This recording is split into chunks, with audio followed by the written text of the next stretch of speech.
철학사의 이단아이자 망치를 든 철학자 프리드리히 니체는 인류의 심장을 관통하는 선언을 던졌습니다.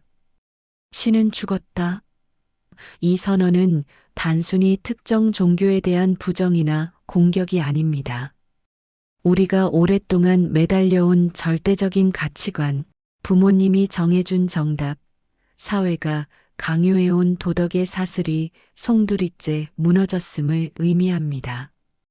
과거에는 정해진 궤도대로 살면 인생이 평탄해 보였습니다. 하지만 이제 그 울타리는 사라졌고 우리는 막막한 우주 한가운데 홀로 던져진 존재가 되었습니다. 니체는 묻습니다. 이제 우리는 어디로 가야 하는가? 모든 해가 지고 밤이 오는가? 하지만 이 공허함은 비극이 아닙니다. 오히려 남의 기준이 아닌 나만의 가치를 세울 수 있는 거대한 자유의 시작입니다. 신이 사라진 그 거대한 공백 속에서 비로소 당신은 당신 인생의 주인이 되어야 한다는 엄중한 명령을 받게 된 것입니다. 니체는 말했습니다. 신이 죽었다면 인간은 스스로 신이 되어야 한다. 이것은 오만한 말이 아닙니다. 책임을 지라는 말입니다. 더 이상 절대자가 삶의 의미를 부여해 주지 않는다면 우리 스스로 의미를 만들어야 한다는 것입니다. 니체는 이것을 위버맨쉬, 초인의 개념으로 설명했습니다. 초인은 초능력자가 아닙니다. 스스로 가치를 창조하는 사람입니다. 남들이 정해놓은 기준을 따르지 않고 자신만의 기준을 세우는 사람입니다. 그렇다면 어떻게 스스로 의미를 창조할 수 있을까요? 니체는 세 가지 변화를 제시했습니다. 첫 번째 변화는 낙타입니다. 낙타는 짐을 집니다. 사회가 부여한 의무, 타인의 기대, 전통적 가치, 이 모든 것을 등에 지고 사막을 건넙니다. 대부분의 사람들은 낙타로 살다가 죽습니다. 부모가 원하는 직업을 선택하고 사회가 정한 성공의 기준을 따르고 남들처럼 살려고 노력합니다. 하지만 니체는 말합니다. 낙타로는 충분하지 않다고, 다음 단계로 나아가야 한다고. 두 번째 변화는 사자입니다. 사자는 자유를 쟁취합니다. 기존의 가치에 의문을 제기하고 남이 정한 규칙을 거부합니다. 나는 하고 싶지 않다고 말할 수 있는 용기를 갖습니다. 현대적으로 말하면 이것은 각성입니다. 내가 왜 이렇게 사는지 질문하기 시작하는 것, 모두가 가는 길이 정답이 아닐 수 있다고 깨닫는 것. 하지만 사자 단계도 충분하지 않습니다. 단순히 거부하는 것만으로는 새로운 의미를 창조할 수 없기 때문입니다. 세 번째 변화는 어린아이입니다. 어린아이는 새로운 시작입니다. 순수한 창조, 놀이, 자기만의 세계 만들기. 어린아이는 남의 평가를 신경 쓰지 않습니다. 재미있으면 하고 재미없으면 안 합니다. 자기만의 규칙을 만들고 자기만의 게임을 합니다. 니체가 말하는 초인은 바로 이 어린아이의 단계에 도달한 사람입니다. 스스로 가치를 창조하고 자기만의 의미를 만들며 자유롭게 살아가는 사람. 구체적으로 어떻게 하는 걸까요? 니체는 말합니다. 당신만의 프로젝트를 가지라고. 돈을 벌기 위한 것이 아니라 당신이 진정으로 가치 있다고 생각하는 것. 남들이 인정해주지 않아도 당신에게 의미 있는 것. 그것이 예술일 수도 있고 글쓰기일 수도 있고 운동일 수도 있고 남을 돕는 일일 수도 있습니다. 중요한 것은 그것이 외부의 보상이 아니라 내재적 가치를 가져야 한다는 것입니다. 니체 자신이 그 예시입니다. 그는 평생 가난하고 병들고 외로웠습니다. 그의 책은 거의 팔리지 않았고 동시대 사람들은 그를 이해하지 못했습니다. 하지만 그는 멈추지 않고 썼습니다. 왜냐하면 그것이 그의 의미였기 때문입니다. 자신의 생각을 글로 남기는 것 자체가 그에게는 가치였습니다. 그리고 그는 말했습니다. 나는 아직 태어나지 않은 사람들을 위해 쓴다.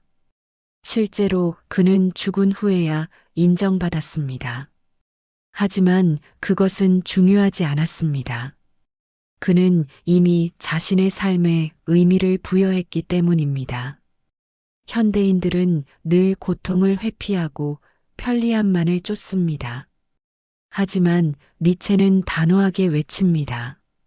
아모르 파티, 내 운명을 사랑하라. 이것은 불행에 순응하라는 체념이 아닙니다. 당신에게 닥친 시련, 사랑하는 사람의 배신, 처절한 고통의 과정까지도 당신의 위대한 삶을 구성하는 필수적인 조각임을 기꺼이 받아들이라는 뜻입니다. 고통이 없다면 성장도 위대함도 없습니다. 비바람 한 번 맞지 않은 나무는 결코 깊은 뿌리를 내릴 수 없습니다. 지금 당신이 겪는 그 막막함과 육체적 피로는 당신이 평범한 인간을 넘어 초인으로 거듭나기 위한 고귀한 상고입니다. 당신의 상처를 사랑하십시오. 그 상처가 바로 당신의 영혼이 단단해지고 있다는 증거입니다.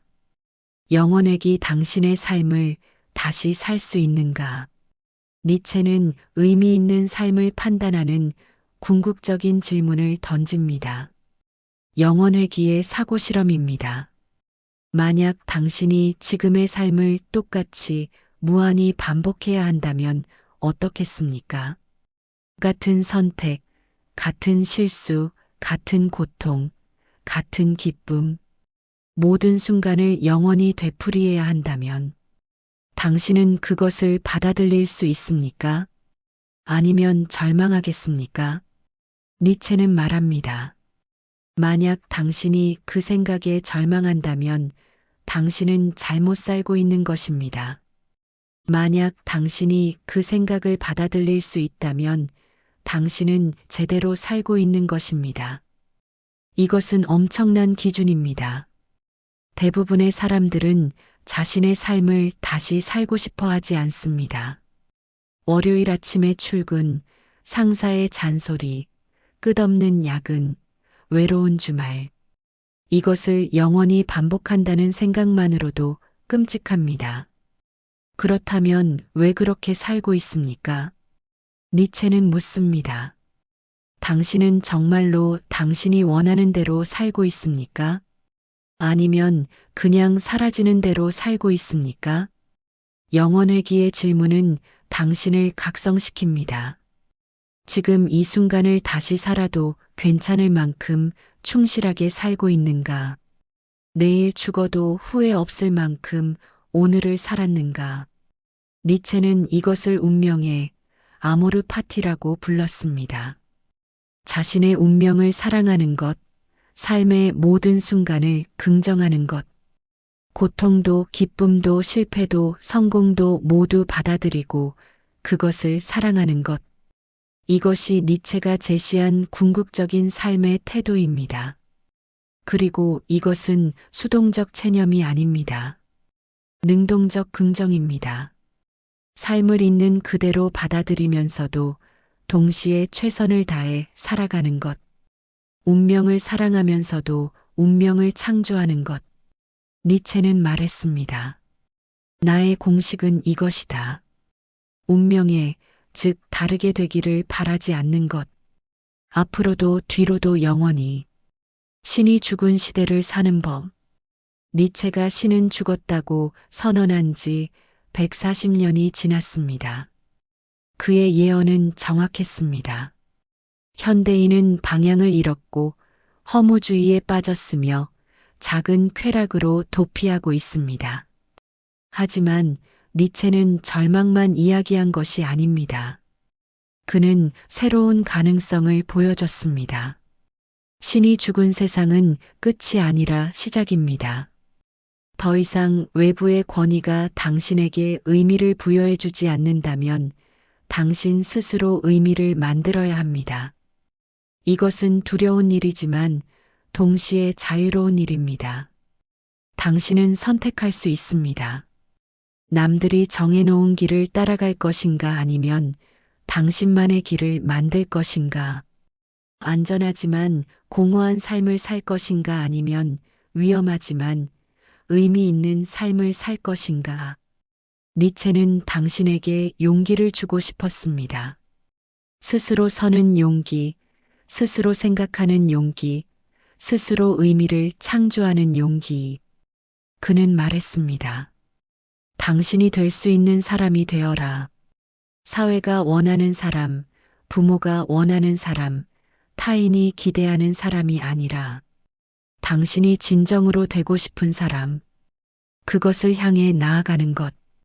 그것이 신이 죽은 시대를 사는 유일한 방법입니다. 니체의 마지막 질문입니다. 만약 당신이 지금의 삶을 영원히 반복해야 한다면 당신은 받아들일 수 있습니까? 만약 대답이 아니오라면 지금 바꾸십시오. 당신에게 주어진 시간은 한정되어 있습니다. 그 시간을 다시 살아도 후회 없을 만큼 충실하게 사십시오. 그것이 니체가 140년 전에 깨달았고 오늘 당신에게 전하고 싶은 메시지입니다. 신은 죽었습니다. 이제 당신이 당신의 삶의 창조자가 되어야 합니다. 오늘 이 니체의 벼락 같은 가르침이 방황하는 당신의 심장에 뜨거운 불꽃을 지피기를 바랍니다. 시청해 주셔서 감사합니다.